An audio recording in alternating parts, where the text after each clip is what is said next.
Dear students, आज हम equisetum का जो चैप्टर हम पढ़ रहे हैं उसके अंदर पढ़ेंगे गैमेटोफाइट का डेवलपमेंट। इक्विस्टम में गैमेटोफाइट का डेवलपमेंट किस प्रकार से होता है। देखिए, गैमेटोफाइट का जो विकास होता है वो बीजाणु के द्वारा होता है और इक्विस्टम के बीजाणु गोल एक केंद्रकीय क्लोरोप्लास्ट युक्त होते हैं। राउंडेड होंगे, यूनिन्यूक्लिएट होंगे और क्लोरोप्लास्ट इनके अंदर पाया जाएगा।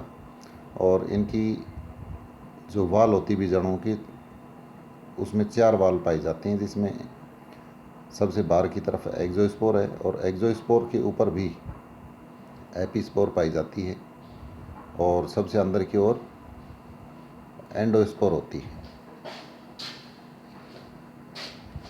सबसे अंदर की ओर एंडोस्पोर होती है।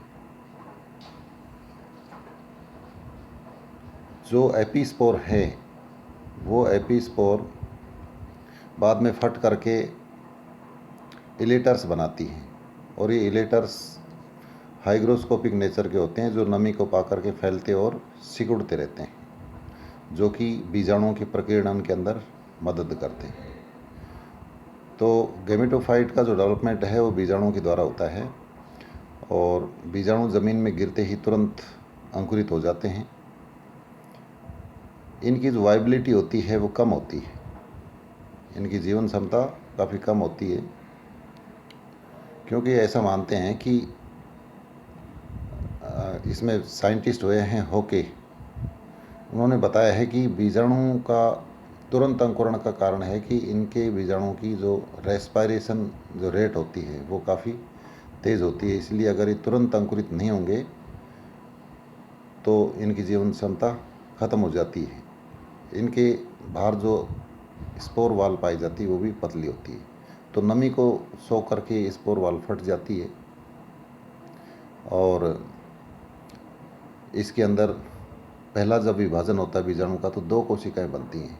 एक छोटी कोशिका बनती है और एक बड़ी कोशिका। छोटी कोशिका पहला राइजोइड बनाती है। ऊपर डी-सी डायग्राम के अंदर देखिए आप, एक नीचे की तरफ एक छोटी कोशिका निकल रही है जो राइजोइडल सेल है और जो बड़ी कोशिका है वो प्रोथेलस बनाती है।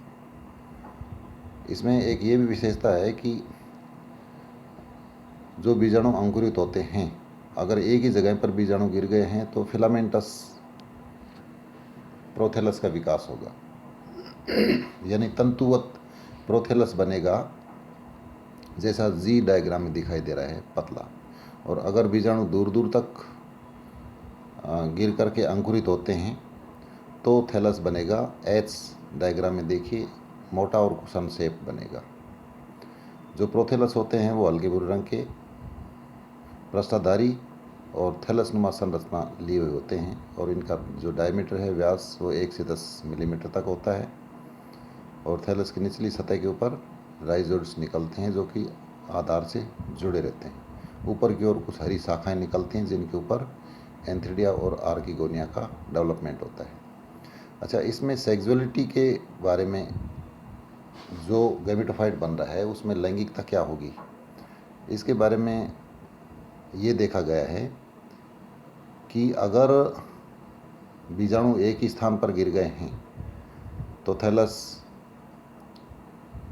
छोटे और फिलामेंटस बनेंगे और उनके ऊपर या तो एंथ्रिडिया बनेंगे या फिर आर्किगोनिया बनेंगे।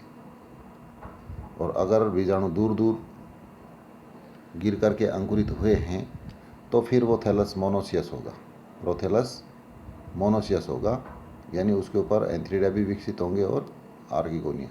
तो कुल मिलाकर के ये कहा जा सकता है कि इसके जो बीजाणु होते हैं वो एनवायरमेंटल कंडीशन के आधार पर इसके अंदर सेक्सुअलिटी विकसित होती है कि किस प्रकार से बीजाणु अगर खुली जगह पर गिरे हैं या एक ही जगह पर गिर करके अंकुरित हुए हैं। कश्यप 1917 ने देखा है कि इसके अंदर इक्विस्टम डेबाइल के अंदर जो बीजाणु दूर दूर अंकुरित होते हैं तो प्रोथेलस मोनोसियस बने हैं, तो उन पर पहले आर्किगोनिया बनी है और फिर बाद में एंथ्रिडिया का विकास हुआ है। तो इन सब से पता चलता है कि जो इक्विस्टम है ये मोनोसियस है, यानी उभयलिंगाश्रयी है और अगर इसमें एक लिंगता अगर उत्पन्न होती है, एक लैंगिकता या यूनिसेक्सुअलिटी जिसे कहेंगे, वो प्रतिकूल परिस्थितियों के कारण ही उत्पन्न होती है। तो डायग्राम में आप देख रहे हैं कि ये प्रोथेलस है, इससे कुछ हरी शाखाएं निकल रही हैं और इन शाखाओं के जो मार्जिन्स हैं सिरे सिरे, इनके ऊपर एंथ्रीडिया और आर्किगोनिया का डेवलपमेंट हो रहा है। अब इसमें जैसे देखिए आर्किगोनियम का विकास किस प्रकार से होता है। तो आर्किगोनियम का विकास एंथ्रीडिया के विकास से पहले होता है, यानी स्थिर दानियाँ पुंदानियों से पहले विकसित होती हैं। तो जो थैलस है, इसके सिरे पर जो शाखाएं हैं वो शाखाएं मेरिस्टेमेटिक होती हैं, विभाज्योतक होती हैं, और उनमें से कोई शाखा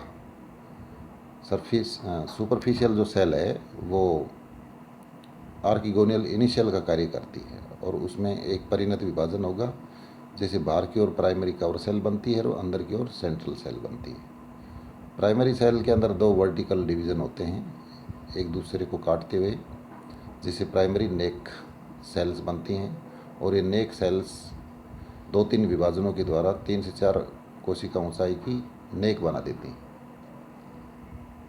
प्राइमरी नेक कैनाल सेंट्रल सेल के विभाजन से प्राइमरी नेक कैनाल सेल बनती है और वेंटर सेल बनती है, और प्राइमरी नेक कैनाल सेल विभाजन करके वेंटर कैनाल सेल का निर्माण, नेक कैनाल सेल का निर्माण करती है, और जो सेंट्रल सेल बनी है, जो वेंटर सेल बनी है, इसके विभाजन से वेंटर कैनाल सेल तथा एग का निर्माण होता है। तो ये बातें इन डायग्राम से स्पष्ट हो रही हैं। ए के अंदर प्राइमरी कवर सेल बनी है, फिर नीचे की ओर सेंट्रल सेल, और आगे भी इन्हीं कोशिकाओं के अंदर विभाजन स्पष्ट हो रहा है। मैच्योर जो आर्किगोनियम है वो नेक और वेंटर 2 भागों के अंदर बटी हुई होगी।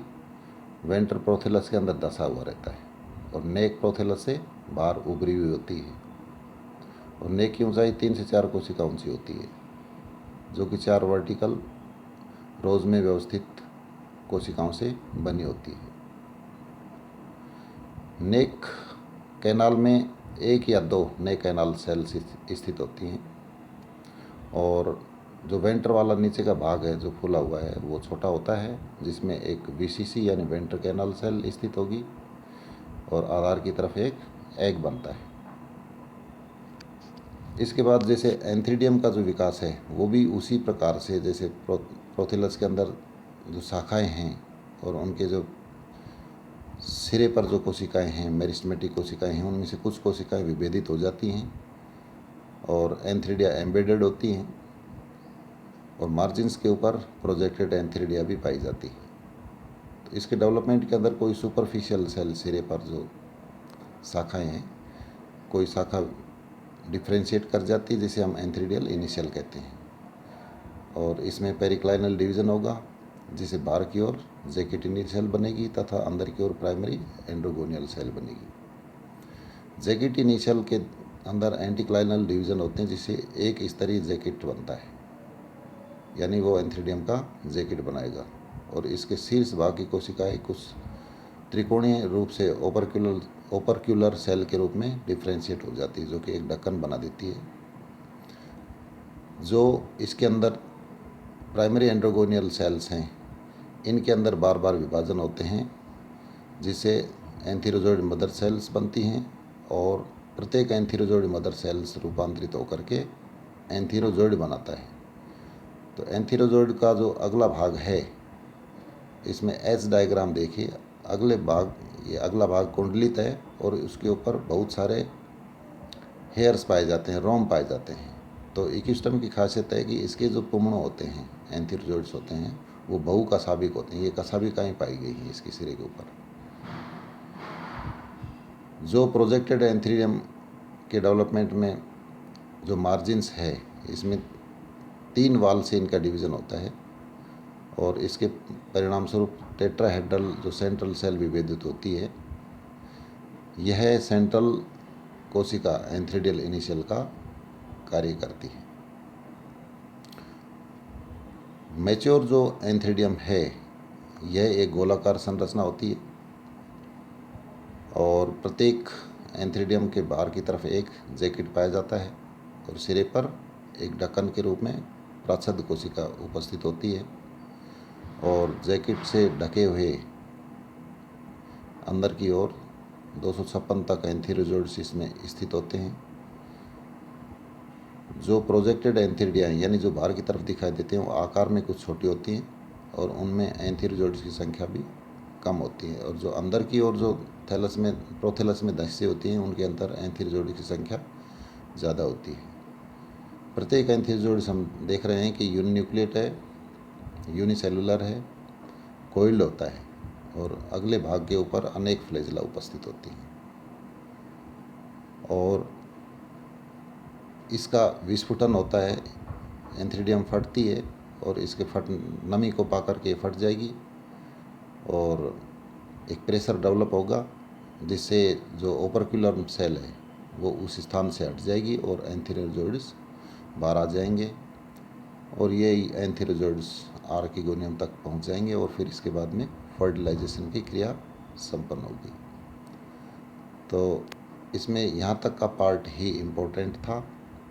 फर्टिलाइजेशन के बाद में जाइगोट बनता है आर्किगोनियम के अंदर और जाइगोट से फिर एम्ब्रियो का निर्माण होता है। तो ये इकोसिस्टम का चैप्टर था जो कि आज पूरा हो चुका है। नेक्स्ट वीडियो लेक्चर के अंदर हम अपन मार्सिलिया जो टॉपिक है उसको पढ़ेंगे। मार्सिलिया टेरिडोफाइट है, वो भी काफ़ी इम्पोर्टेंट है। Thank you.